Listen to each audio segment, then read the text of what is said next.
Hello दोस्तों, मैं कृष्णा कुशवाहा आप सभी लोगों का ऑल एग्जाम प्लेस पर स्वागत करता हूं। आज का हमारा जो वीडियो है ये assistant professor 2025 Madhya Pradesh PSC द्वारा जो आयोजित कराया जा रहा है, इसमें जो जुलाई को पेपर होने वाला है भूगोल विषय का, उसकी हम महत्वपूर्ण स्ट्रेटजी की चर्चा करने वाले हैं। तो क्या स्ट्रेटजी रहेगी आज की, मतलब आज से लेकर लगभग 110 दिन शेष रह गए हैं, ठीक है। तो 110 दिन की क्या आपकी एक प्रकार से रणनीति होनी चाहिए, इस पर आज हम फोकस करने वाले हैं, ठीक है। तो आज का ये जो वीडियो है बहुत ही इंपॉर्टेंट रहने वाला है, खासकर उन बिगिनर्स के लिए जिनका अभी भी सेट एग्जाम निकला है, या कह सकते हैं सेट एग्जाम में इनका अच्छा स्कोर आ रहा है, ठीक है। तो कहीं ना कहीं वे बच्चे जो बिगनर्स हैं उनके लिए तो बहुत अच्छा है ही, साथ ही साथ ऐसे जो लगातार तैयारी करते आए हैं लेकिन उनको लग रहा है कि वो कॉन्फिडेंस नहीं बन पा रहा है या प्रॉपर तैयारी नहीं हो पा रही है, तो ये स्ट्रेटजी शानदार रहेगी। इस स्ट्रेटजी को अच्छे से आप समझिएगा, ये रणनीति आपके लिए पेपर में बहुत ही फायदा दिलाएगी, ठीक है। तो आइए बिना किसी देरी का के इस वीडियो को शुरू कर लेते हैं, और साथ ही साथ पूरा वीडियो देखिएगा, आपको बहुत ही इंटरेस्टिंग लगने वाला है। देखिए बेटा, यहां पर अगर देखें तो आयोग ने हमारे लिए एक शुद्धि पत्री जारी की थी। ये शुद्धि पत्री जो है ये लगभग फरवरी 2026 को जारी की थी। इसमें बताया गया था कि एमपीपीएससी जो असिस्टेंट प्रोफेसर का एग्जाम होने वाला है उसके फॉर्म बनने की जो डेट है वो चेंज हो गई है। अब ये डेट में अगर आप देखोगे ऑनलाइन आवेदन करने की जो तिथि है वो 10/5/2026 है, ठीक है। क्योंकि बहुत सारे सेट के बच्चे थे, नेट के बच्चे थे, तो क्वालिफिकेशन के साथ थोड़ी सी बच्चों ने आयोग के सामने एप्लीकेशन दी, तो इस हिसाब से थोड़ी सी डेट बढ़ा दी गई है। तो 10/5/2026 से डेट भरना मतलब फॉर्म आप फिल करोगे, और इसकी जो अंतिम तिथि है वो 9/6/2026, यानी 9/6/2026 तक आप फॉर्म भर सकते हो, ठीक है। साथ ही साथ त्रुटि सुधार में भी 16/5/2026 और अंतिम तिथि 11/6/2026 है। आप लोगों के लिए बता दें कि हमारा जो ज्योग्राफी विषय का एग्जाम होने वाला है ना, ये कब होने वाला है बेटा, ये होने वाला है 12 जुलाई को। कब होने वाला है बेटा, 12 जुलाई 2026 को एग्जाम डेट है। तो 12 जुलाई 2026 की एग्जाम डेट को ही ध्यान में रखते हुए ये मैं आपको 110 दिन की स्ट्रेटजी बता रहा हूं, इसलिए आप लोग अच्छे से इसको दिमाग में रखें, ये आपके लिए बहुत ही फायदा कराएगी, ठीक है। अगर हम देखें थोड़ा सा और देख लेते हैं, 74 पोस्ट है बेटा, कितने 74 पद हैं। 74 पदों के लिए आपको लड़ना है, और ये पद आपके लिए, आपके सिलेक्शन के लिए बहुत ही इनफ है, कोई दिक्कत नहीं है। इससे पहले अगर देखो आप तो 2024 में थोड़े से ज्यादा थे पद, लेकिन 2022 में देखो तो मात्र 23 ही पद थे, ठीक है। तो 23 पोस्ट के लिए लड़ना और 74 पोस्ट के लिए लड़ना कहीं ना कहीं यहाँ पर डिफरेंस क्रिएट करेगा, आपके लिए बहुत ही सुनहरा मौका है, मैं कह रहा हूँ, ठीक है। तो स्ट्रेटजी पर बिल्कुल ध्यान रखना है। अब हम देखें थोड़ा सा, यहाँ पर हमारे द्वारा ऑल एग्जाम प्लेस के द्वारा ज्योग्राफी विषय के लिए अलग से एग्जाम के लिए पूरी प्रिपरेशन तैयार करके आपको दी गई है। असिस्टेंट प्रोफेसर का आपके लिए कोर्स मात्र यहाँ पर 2,999 रुपये में लॉन्च किया गया है, लेकिन अभी से लेकर 7 दिन तक, मतलब इस वीक में अगर आप देखोगे मंडे से लेकर सैटरडे तक 7 दिन के लिए एक बढ़िया सा ऑफर चल रहा है मात्र 2,000 रुपए में। कितने में बेटा, मात्र अगर आप देखोगे तो 2,000 रुपए में, मात्र 2,000, ठीक है। 2,000 रुपए कुछ नहीं होते बेटा, पिज्जा बर्गर खा लेते हैं हम इतने में, ठीक है। तो 2,000 रुपए में अगर बात करें, ये ज्योग्राफी विषय का आपको सिलेबस जो के साथ पूरा कंटेंट मिल रहा है, ऑल एग्जाम प्लेस के साथ सारे वीडियो लेक्चर्स क्लासेस चल रही हैं, आप ज्वाइन कर सकते हैं। मैं खुद ज्योग्राफी विषय पढ़ा रहा हूं वहां पर, तो आपको वहां पर कंटेंट मिलेगा, रिकॉर्डेड कंटेंट मिलेगा, और सारी क्लासेस चल रही हैं, आप ज्वाइन कर सकते हैं मात्र 2,000 रुपए में, वो भी अभी 1 वीक का ही ऑफर है, ठीक है। 1 सप्ताह का ऑफर है, इसका आप लाभ ले सकते हैं, ठीक है। चलिए आगे बढ़ते हैं। अब मूल आ जाते हैं कि ये स्ट्रेटजी क्या हो, ठीक है। तो इस स्ट्रेटजी पर थोड़ा सा फोकस कर लेते हैं। इस स्ट्रेटजी को मैंने जब सेट एग्जाम के लिए स्ट्रेटजी बताई थी, उसमें भी मैंने फिंगर टिप स्ट्रेटजी ली थी। आज भी मैं वही बात करने वाला हूं, फिंगर टिप स्ट्रेटजी की ही बात करने वाले हैं। 5 उंगलियों पर, क्योंकि जो हमारी उंगलियां हैं वो हमारे लिए क्या होती हैं बेटा, उंगलियां हमें बताती हैं कि एक कैसे रहना है। तो ये जो 5 स्ट्रेटजी, इनको एक करना है तभी आपका सिलेक्शन होगा। तो फिंगर टिप स्ट्रेटजी वो भी 110 दिन की है। इस 110 दिन में फर्स्ट 90 डेज में आपको क्या क्या स्टेप्स लेने हैं, और लास्ट 20 डेज में आपको क्या क्या स्टेप लेने हैं, इस पर आज अपन फोकस कर रहे हैं, ठीक है। सबसे पहले अपन बात कर लेते हैं कि फर्स्ट 90 डे में क्या करना है। तो फर्स्ट 90 डे को अपन 3 स्टेप में देखने वाले हैं, तो एक एक करके हम इनको देख लेते हैं। सबसे पहले अगर देखें हम तो यहां पर स्टेप फर्स्ट है। स्टेप फर्स्ट क्या कहता है? Complete all syllabus. सबसे पहले तो बेटा आपको पूरा सिलेबस कवर करना है। इस सिलेबस में आपके अगर देखेंगे फर्स्ट पेपर आता है बेटा, इसमें आपका फर्स्ट पेपर आता है,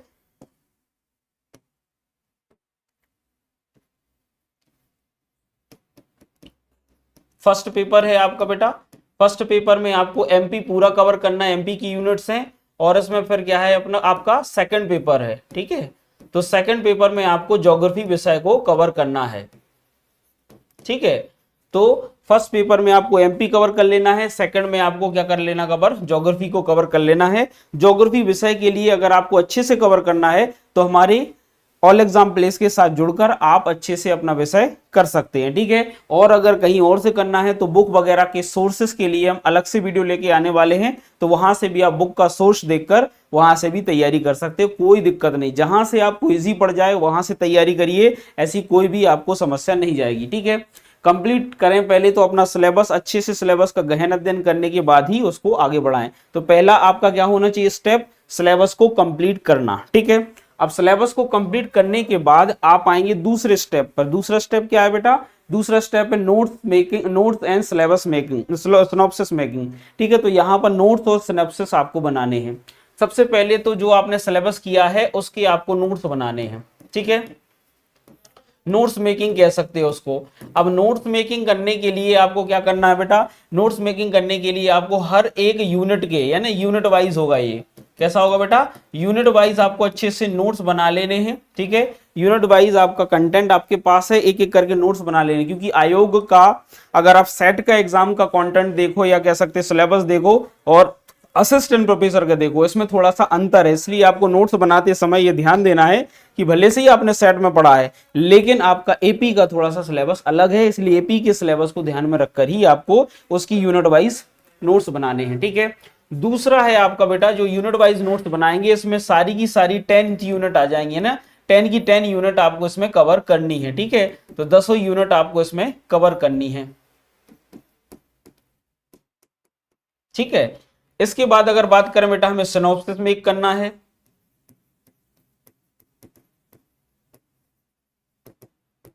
ठीक है। तो इस सिनॉप्सिस मेक करने के लिए क्या करना है आपको करना ये है, सिनॉप्सिस बनाते समय आपको ध्यान रखना है कि इसमें आपको बहुत अच्छे से ये पता होना चाहिए कि क्या आपको पढ़ना है क्या आपको नहीं पढ़ना है, यानी आपको छोड़ना क्या है। बहुत सारे जो कचरा कंटेंट है, बहुत सारे जो फालतू के टॉपिक हैं वो आपको नहीं पढ़ने हैं, जो इंपॉर्टेंट वाले टॉपिक हैं वो आपको पढ़ने हैं। तो ये कहां से पता चलेगा बेटा? यदि आप पहले से एग्जाम देते आए हैं या आपने पहले प्रीवियस ईयर के ओल्ड पेपर सॉल्व किए हैं तो आपको पता चलेगा, वरना आप हमारे साथ जुड़े रहिए। यूट्यूब पे हम बहुत ही जल्दी एक वीडियो लेके आने वाले हैं कि कौन से टॉपिक यूनिट वाइज पढ़ने चाहिए, कौन से इंपॉर्टेंट है कौन से इंपॉर्टेंट नहीं है, तो वो वाला वीडियो भी आप जल्दी से देख लेना, ठीक है। तो इस वीडियो के बाद ही आपको जल्दी ही एक नया वीडियो मिलने वाला है जिसमें मैं आपको बताऊंगा कि 10 की 10 यूनिट में आपको इंपॉर्टेंट टॉपिक कौन से हैं, कौन से पढ़ने हैं, कौन से आपको नहीं पढ़ने। 19 जो इंपॉर्टेंट टॉपिक हैं उन्हीं की आपको सिनॉप्सिस तैयार करने हैं। इन सिनॉप्सिस को बहुत ही शॉर्ट में बनाइएगा, शॉर्ट में ही आपको इनको तैयार करना है, सारी की सारी यूनिट इसमें कवर होनी चाहिए, ठीक है। तो ध्यान दीजिएगा, ये सिनॉप्सिस आपके लिए पेपर के, जब पेपर आप जाएंगे और 5-6 दिन बचेंगे पेपर के, तो उस जो वीक रहेगा आपका लास्ट वीक, उसमें रिवीजन करने के लिए बहुत ही फायदा करेंगे ये, ठीक है। तो सिनॉप्सिस जरूर बना लीजिएगा, छोटे से छोटे आप एक 50 पेज का एक रजिस्टर होना चाहिए आपके पास, या छोटे पेज होना चाहिए ब्लैंक पेज, उसमें ऐसे शॉर्ट सिनॉप्सिस बना लीजिए। सिनॉप्सिस में आप देखिएगा कि बुक के नाम लिख लिए, है ना, बहुत सारे हमारे जो जोग्राफर हैं, बहुत सारे हमारे जो अलग अलग प्रकार के थिंकर्स हैं उनके नाम लिख लिए आपने। जोग्राफिकल थॉट इसके लिए बहुत ही, क्योंकि उसमें बुक्स के नाम है, बहुत सारे जोग्राफर के नाम है, अलग अलग टाइम पीरियड में हमारे जोग्राफर आए, यूनानी अलग आए, ठीक है, इसके अलावा रोमन अलग आए, इसके अलावा भारतीय अलग हैं, इसके अलावा चाइनीज अलग हैं, अमेरिकन अलग हैं। तो सिलेबस में चूंकि हमारे एपी में बहुत कम सिलेक्टिव जोग्राफर हैं, जर्मन है, अमेरिकन है, ठीक है, यूनानी अरब है, तो ये कुछ कुछ जो सिलेक्टिव है उनकी अपने अपने उनकी बुक्स कौन कौन सी हैं, उनके द्वारा दिए गए कौन कौन से विचार हैं, कौन कौन से पैराडाइम्स हैं, कौन कौन से वैज्ञानिकों ने पैराडाइम्स या कह सकते हैं हमारे जो अप्रोचेस हैं वो दी हुई है, सबको एक शॉर्ट नोट्स में बना सकते हैं, तालिका के या टेबल के फॉर्म में भी बना सकते हैं। तो इस तरीके से शॉर्ट नोट बना के आपको याद करना है, ठीक है। तो मैं उसको जब अलग से वीडियो लेके आऊंगा तो और भी अपन इसकी डिस्कशन करेंगे। तो दूसरा स्टेप है नोट मेकिंग और सिनॉप्सिस मेकिंग। तीसरा स्टेप देख लेते हैं। थर्ड स्टेप है बेटा डेली पीवाईक्यू और एमसीक्यू लगाना है। क्या लगाना है? डेली आपको पीवाईक्यू और एमसीक्यू लगाना है। यानी मैं तो आपसे कहूंगा कि ये दो स्टेप आप फॉलो करिएगा। सबसे पहले क्या करना है, सबसे पहले आप मान के चलो कि कोई भी यूनिट पढ़ रहे हैं तो यूनिट वाइज आपको स्टडी करनी है, यूनिट वाइज स्टडी करनी है, ठीक है। यूनिट वाइज स्टडी करा और क्या लगाना बेटा, इसके एमसीक्यू लगाने हैं, एमसीक्यू लगाने हैं या कह सकते हो आप पीवाईक्यू। तो एमसीक्यू और पीवाईक्यू, इस यूनिट से कितने प्रीवियस ईयर क्वेश्चन आए हैं, किसने मल्टीपल चॉइस क्वेश्चन बन सकते हैं, वो लगाने। यूनिट वाइज ही इसको कवर करना है। पहली यूनिट पढ़ी आपने, पहली यूनिट आपकी किसकी है, जियोमॉर्फोलॉजी की। इसमें एपी में आपकी पहली यूनिट जो है वो हमारी ज्योग्राफिकल थॉट की है। तो ज्योग्राफिकल की थॉट की पहली यूनिट पढ़ी आपने, उसके एमसीक्यू लगा लिए। फिर दूसरी यूनिट जियोमॉर्फोलॉजी पढ़ी आपने, उसके क्वेश्चन लगा लिए। तो इस तरीके से सारी यूनिट आपको कवर करनी है बेटा। तो यूनिट वाइज आपको स्टडी करनी है, देन आपको क्या लगाते जाने बेटा, एमसीक्यू पीवाईक्यू। मैं कह रहा हूं हर दिन आप कम से कम 100 क्वेश्चन लगाइए। कितने लगाइए बेटा? लगभग 100 क्वेश्चन रोज लगाने हैं। 100 क्वेश्चन रोज लगाएंगे तो आपको फायदा मिलेगा। इसके लिए अगर मैं बात करूं तो इसके लिए मैंने आपको कई बार बुक बता दी है। इसके लिए आप यूथ कंपटीशन की बुक ले लीजिए। कौन सी बेटा? यूथ कंपटीशन की बुक ले सकते हैं आप, ठीक है। अरिहंत ले सकते हो आप, ठीक है। आप अगर बात करें वाणी पब्लिकेशन की भी ले सकते हो, है ना, वाणी पब्लिकेशन की भी ले सकते हो आप, दृष्टि की भी ले सकते हो, ठीक है। दृष्टि पब्लिकेशन की भी आप ले सकते हो, ठीक है, कोई दिक्कत नहीं है। और आपको अगर इन सब में आपको मजा ना आए तो आप क्या करना है, आपको स्टार पॉइंट बता रहा हूं, कुछ नहीं करना है आपको कहीं ना कहीं अगर आप देखोगे तो एक प्रकार से हमारे ऑल एग्जाम प्लेस पर आपको जो है ऑल एग्जाम प्लेस पर आपको क्या मिल जाएंगे बेटा, आपको बहुत सारे एफएलटीज मिल जाएंगे, ठीक है। और क्या मिल जाएंगे आपको बेटा, इसके लिए मॉक टेस्ट भी मिल जाएंगे, तो उनको भी आप लगा लेना, ठीक है। तो ऑल एग्जाम प्लेस पर मॉक टेस्ट और एफएलटी मिलेंगे, आपको वो भी लगा लेना है, ठीक है। बाकी ये मैंने आपको बुक्स बता दी, उनको भी आप देख सकते हो, ठीक है। चलिए आगे बढ़ते हैं। इसके बाद है चौथा आपको क्या करना है बच्चों, तो चौथा अगर आप देखोगे इंटेंसिव रिवीजन करना है। इंटेंसिव रिवीजन करना बहुत ही मस्ट है। क्यों? क्योंकि बेटा अगर आप देखोगे आपने स्टडी कर ली, आपने क्वेश्चन लगा लिए, आपने सारी स्ट्रेटजी फॉलो कर रहे हैं पर रिवीजन नहीं किया, बहुत टाइम तक आपने उस यूनिट का रिवीजन नहीं किया, तो ये जीएस वाला पोर्शन है, ये हम भूल जाते हैं, ठीक है। बहुत सारी चीजें हैं ज्योग्राफी में जो भूल जाते हैं, बुक्स भूल जाते हैं, नाम भूल जाते हैं, है ना। हमारे बहुत सारे अगर बात करें तो जो मॉडल्स होते हैं, जो अलग अलग प्रकार के हमारे सिद्धांत हैं, वो हम भूल जाते हैं। तो बहुत सारे मॉडल्स और सिद्धांतों को या अलग अलग प्रकार के ज्योग्राफर को याद रखना है तो बार बार आपको इंटेंसिव रिवीजन करना पड़ेगा, ठीक है। तो ये इंटेंसिव रिवीजन है, इसमें आपको डेली रिवीजन करना है।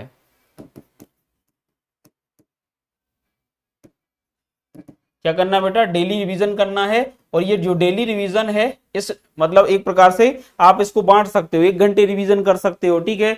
1 घंटे या 2 घंटे आप रिवीजन कर सकते हो उसमें, ठीक है। तो 1 घंटे 2 घंटे आप डेली रिवीजन को दे सकते हैं, ठीक है। तो ये आपका चौथा स्टेप है। और ये चौथे स्टेप की जो स्ट्रेटजी है वो मात्र अगर आप देखोगे चौथे और 5वें स्टेप की स्ट्रेटजी लास्ट 20 डेज की स्टडी है, ठीक है। तो ये लास्ट 20 डेज में आपको अगर रणनीति बनानी है तो आपको डेली के डेली कम से कम 1 से 2 घंटे, या इसको थोड़ा सा और बढ़ा सकते हैं हम, क्योंकि लास्ट की ये 10 दिन है, लास्ट 10 दिन में लिख देता हूं, ठीक है।